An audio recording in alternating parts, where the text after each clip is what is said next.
चलिए आज हम लोग सीखते हैं इंग्लिश को ऑब्जर्वेशन से कैसे सीखा जाता है। जैसा कि मैंने आपको लास्ट वीडियो में बताया था, इंग्लिश को सीखने का तरीका एक ऑब्जर्वेशन मेथड से होना चाहिए, ना कि एक सब्जेक्ट मेथड से। सब्जेक्ट और लैंग्वेज दोनों को अलग अलग तरीके से सीखा जाता है। तो मैं लैंग्वेज को ऑब्जर्वेशन से कैसे सीखते हैं उसका एक हल्का सा ट्रायल मैं इस वीडियो के अंदर आपको बताऊंगा।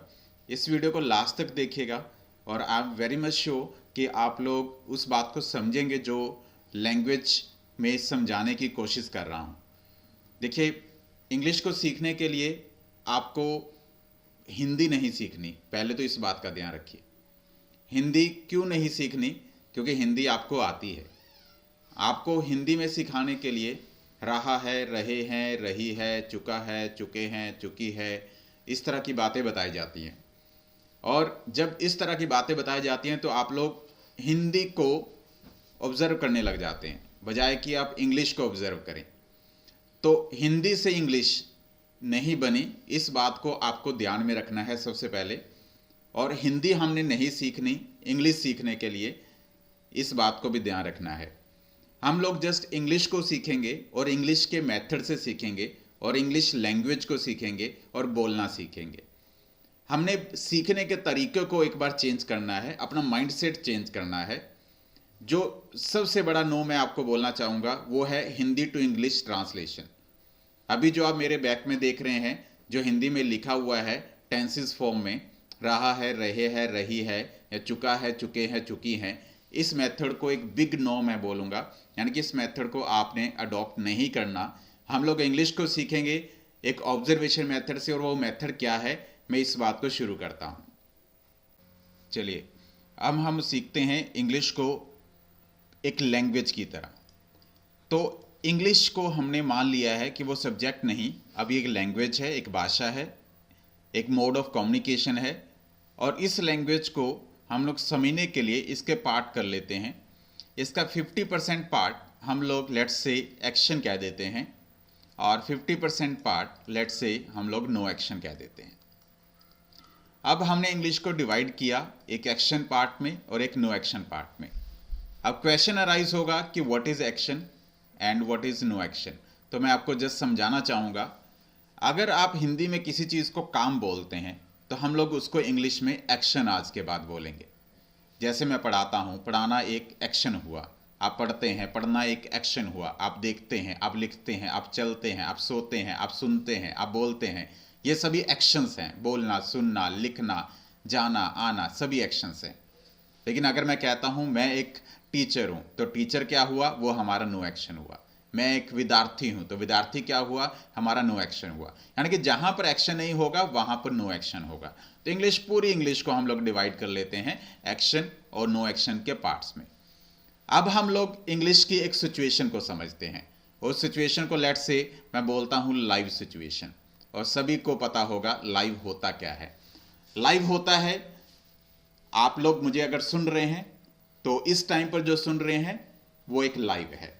मैं आपको पढ़ा रहा हूँ, मैं बोल रहा हूँ, मैं देख रहा हूँ, मैं चल रहा हूँ, यानी कि कोई भी एक्शन जब आपके सामने होता है तो उस टाइम पर अगर आप उस एक्शन को ऑब्जर्व करते हैं तो एक्शन लाइव बोला जाता है।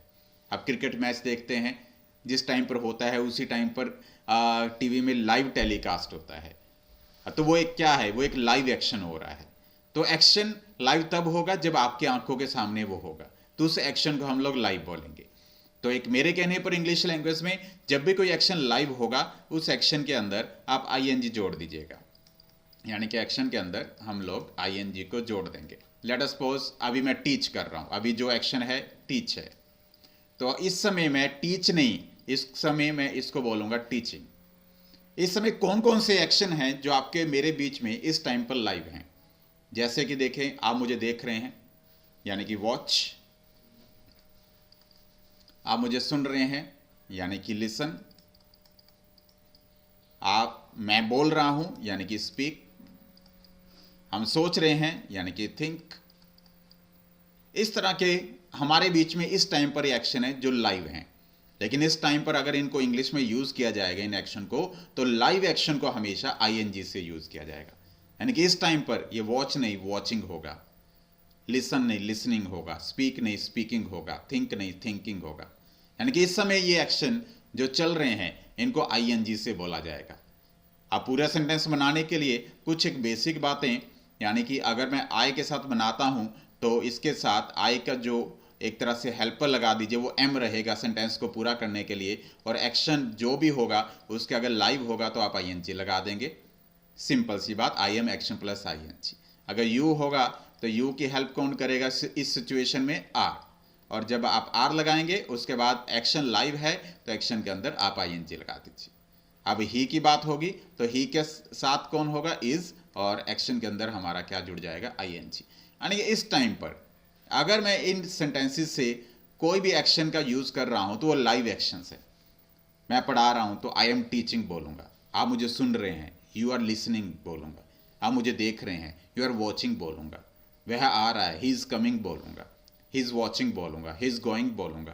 यानी कि इस समय जो जो एक्शन हमारे माइंड में चल रहे हैं उन एक्शन में हम लोग आईएनजी लगाएंगे। यानी कि हमने क्या देखना है, अगर सिचुएशन लाइव है तो हमने उस लाइव सिचुएशन के अंदर उस एक्शन को ऑब्जर्व करते ही उसमें आईएनजी लगा देना है। बस उस सिचुएशन में आप बात करना सीख जाएंगे।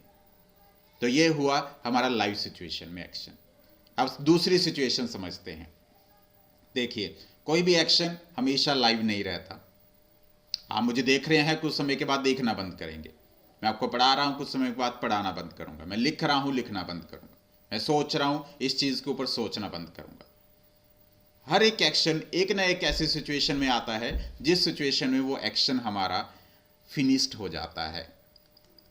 फिनिश्ड यानी कि जब भी वो एक्शन फिनिश्ड होगा, मैंने फिनिश्ड लिखा है, फिनिश्ड लिखा है, और फिनिश्ड इस वजह से लिखा है क्योंकि ये एक्शन हमारा एक खत्म हो चुका है, समाप्त हो चुका है। और देखिए यहां पर मैंने ईडी लगाकर फिनिश नहीं लिखा, मैंने फिनिश लिखा है। यानी कि पहचान क्या बताना चाह रहा हूं कि एक्शन की अगर आप थर्ड फॉर्म समझ जाएं कि एक्शन की 3 फॉर्म्स होती हैं, first form, second form, third form, तो आप थर्ड फॉर्म का इस्तेमाल हमेशा तब लगाएंगे जब वो सिचुएशन में वो एक्शन हमारा फिनिश्ड हो जाएगा। यानी कि थर्ड फॉर्म तब आती है जब एक्शन हमारा फिनिश्ड हो जाता है। लेट अस से अभी मैं पढ़ाना खत्म कर देता हूं, तो आपको इसकी नॉलेज होनी चाहिए कि टीच की जो थर्ड फॉर्म है वो हमारी टोट होती है। आप पढ़ना बंद कर देते हैं तो इस समय आपको पता होना चाहिए कि स्टडी की थर्ड फॉर्म स्टडीड होती है। मैं बोलना बंद कर देता हूं इस चीज को तो स्पीक की थर्ड फॉर्म स्पोकन होती है। वॉच की थर्ड फॉर्म वॉच्ड होती है। तो ये एक्शन जब थर्ड फॉर्म में आएंगे तो इसका मतलब होगा कि ऐसी सिचुएशन को बता रहे हैं कि वो एक्शन जो चल रहा है वो एक्शन अब फिनिश्ड हो गया है, यानी कि खत्म हो चुका है। उस समय आप एक बेसिक फंडामेंटल को माइंड में रख लें कि सिचुएशन में हेल्पर बदलते हैं, काय के साथ हैव आने के बाद उसके साथ एक्शन की थर्ड फॉर्म आ जाती है, यानी कि आई हैव टॉट। अब मैं यू की अगर बात करूं तो यू के साथ भी इस सिचुएशन में हैव आकर एक्शन की थर्ड फॉर्म आ जाती है, यानी कि यू हैव वॉच्ड। अब ही की बात करूं तो ही के साथ आई यू के साथ तो हैव आते हैं, लेकिन ही क्या करता है, हैव का हैज बना देता है। अब क्यों बनाता है उस चीज को भी मैं नेक्स्ट पार्ट में जरूर डिस्कस करूंगा, लेकिन अभी के लिए समझते हैं कि सिचुएशन में ही के साथ हैज आता है और एक्शन की थर्ड फॉर्म आती है, यानी कि I have taught, you have taught और ही हैज टॉट। तो ये हमारी बातें रही। यानी कि इंग्लिश को समझने के लिए आपको जस्ट एक सिचुएशन की पहचान करनी है। अगर वो लाइव है तो आप लोग उस सिचुएशन में आईएनजी लगाइए, और अगर वो सिचुएशन फिनिश्ड हो चुका है वो एक्शन, तो आप लोग सिचुएशन में उस एक्शन की थर्ड फॉर्म लगा दीजिए। आपने क्या किया, आपने इंग्लिश की पहचान करी और पहचान करते ही उसको इंग्लिश के सेंटेंस में फॉर्म कर दिया। यहां पर देखिए, अगर मैं आपको बताऊं, जब आप इंग्लिश बोलेंगे तो सिर्फ एक सिचुएशन को समझकर बोलेंगे। यानी कि आपने देखा अगर एक्शन लाइव है तो एक्शन के अंदर आईएनजी लगा दिया और सेंटेंस बना दिया। आपने देखा अगर एक्शन फिनिश्ड हो गया है तो एक्शन की थर्ड फॉर्म लगा दी और सेंटेंस बना दिया। आपने हिंदी को नहीं देखा, आपने रहा है, रहे है को नहीं देखा। क्योंकि प्रॉब्लम सबसे बड़ी ये है कि जब भी हम लोग इंग्लिश बोलते हैं तो उसको हिंदी में सोचकर ट्रांसलेट करने लग जाते हैं, जिससे कम्युनिकेशन हमारा इफेक्टिव नहीं होता। कुछ टाइम तक सही चलता है, फिर हम लोग कंफ्यूज हो जाते हैं। तो अगर आप इंग्लिश को इंग्लिश में ही सोचकर बोलें तो इंग्लिश कितनी अच्छी होगी। यानी कि आपने लाइव समझ रहे हैं और लाइव बोल रहे हैं, फिनिश्ड समझ रहे हैं तो फिनिश्ड की तरह बोल रहे हैं। तो इस तरह से इंग्लिश को हम लोग सीख सकते हैं एक लैंग्वेज पार्ट की तरह। तो ऐसे कुछ इंटरेस्टिंग बातें हमेशा आपके साथ बताता रहूँगा। Thank you very much, all the best.